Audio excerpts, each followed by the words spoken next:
नमस्कार दोस्तों। मोगरे में फरवरी महीने में कुछ ज़रूरी काम करने होते हैं, नहीं तो आपका मोगरा ना तो हरा भरा रहेगा ना उतना अच्छे से फूल देगा।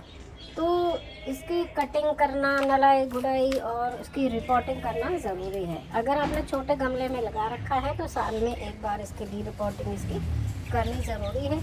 और वो रिपोर्टिंग जो है इसके फूल आने के सीज़न से थोड़ा पहले ही करनी होती है, यानी कि फरवरी महीने में ये सबसे ज़्यादा सूटेबल है। इसके अलावा वैसे तो रिपोर्टिंग आप उसमें भी कर सकते हैं, बरसात में भी, लेकिन अगर ज़रूरत है, अगर आपका गमला छोटा है तो फरवरी में आप इसकी जड़ें जो है वो पहले चेक कर सकते हैं। ठीक है, अगर इसकी जड़ें ऊपर तक आ गई हैं इट मीन्स आपके पौधे की पूरी रूट बाउंड हो गई हैं। तो इसमें कई ऐसे ज़रूरी काम करने हैं। इसको इस समय न्यूट्रिशन देना है कि इसमें फूल आए, क्योंकि सर्दियों में इसमें फूल नहीं आते और अब इसके ग्रो होने का टाइम आ गया है। तो देख सकते हैं पूरा का पूरा पौधा एकदम निकल गया है, पूरे में जड़ें फैल चुकी हैं। और अब इसके साथ हमें थोड़ी सी मशक्क़त करनी पड़ेगी, इसकी जड़ें निकालनी होंगी, इसको रिपोर्ट करना है। चाहे तो आप इसको नई मिट्टी में बड़े गमले में भी लगा सकते हैं या इसी गमले में भी ये फूल दे सकता है। तो छोटे गमले में थोड़ी केयर जल्दी ज़्यादा करनी होती है, जल्दी इसमें खाद भी देना होता है, पानी भी जल्दी देना पड़ता है। तो इसकी रिपोर्टिंग करने से पहले आप इसका इस तरह से नीचे से इसकी काफ़ी सारी जड़ें काट दें और साइडों से भी इसको थोड़ा सा हल्का कर दें। तो ये जो एक्स्ट्रा छोटी छोटी जड़ें हैं ना, ये सारा न्यूट्रिशन ले लेती हैं और पौधे को तक न्यूट्रिशन नहीं पहुँचता और जो पत्ते हैं वो उतने हरे भरे नहीं रहते। तो इस तरह से इसकी जड़ें आप हल्की कर दें और उसके बाद इसको आप रिपोर्ट करें। इसको अब मैं रख देती हूँ एक तरफ बिल्कुल।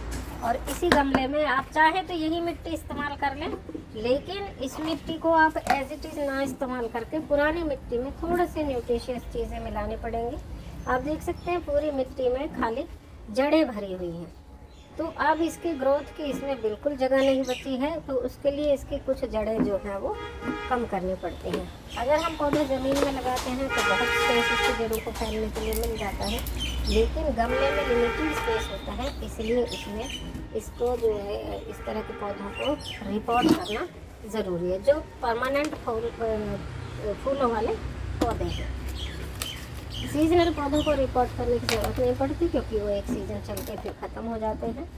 तो ये इस तरह के जो ये इसके सारी जड़ें पत्ते वगैरह नीचे डाल के अब फिर से मैं इसी में रिपोर्ट कर दूँगी इसको, इसी मिट्टी में।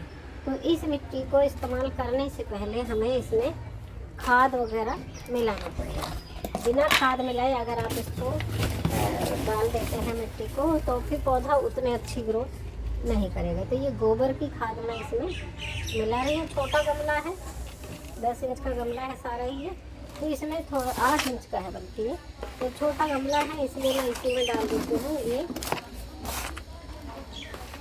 इसमें खाद मिला दिया, गोबर की खाद बहुत है। बीच बीच में आप इसको 15 दिन में लिक्विड फर्टिलाइज़र देते रहें, जैसे मैं उपले का पानी देती हूँ, सरसों की खली देती हूँ। और फिर उसके बाद आप इसमें जो है ये बीच बीच में महीने में एक बार गोबर खाद या वो दे दें और बीच में नड़ाई गुड़ाई कर दें। तो उससे क्या होता है, जो एक्स्ट्रा जड़ें हैं नड़ाई करने से वो निकल जाते हैं और पौधे की ग्रोथ काफ़ी अच्छी होती है। तो इसको आप अच्छे से चाहे बड़े गमले में लगा दें या छोटे गमले में भी आसानी से चल जाता है, थोड़ा सा ध्यान रखना पड़ता है। तो ये लग के तैयार हो गया दोबारा। अब इसमें हमें एक चीज़ और करनी पड़ेगी। पहले तो इसको हम भरपूर पानी दे देंगे और ये काम जो करना है ये काम हमें शाम के समय करना है, इवनिंग में करना है। और अगर आपने मॉर्निंग में किया भी है तो इसको शेडेड एरिया में रखना है। रिपोर्ट करके या नए पौधे को प्लांट जब हम दूसरे बड़े गमले में लगाते हैं उस समय आपको इसे डायरेक्ट धूप में नहीं रखना होता जब तक उसकी जड़ें नहीं चल जाती। तो ये पानी में पानी भी डाल दिया है पूरा भर के और ये हो चुका है पूरा तैयार।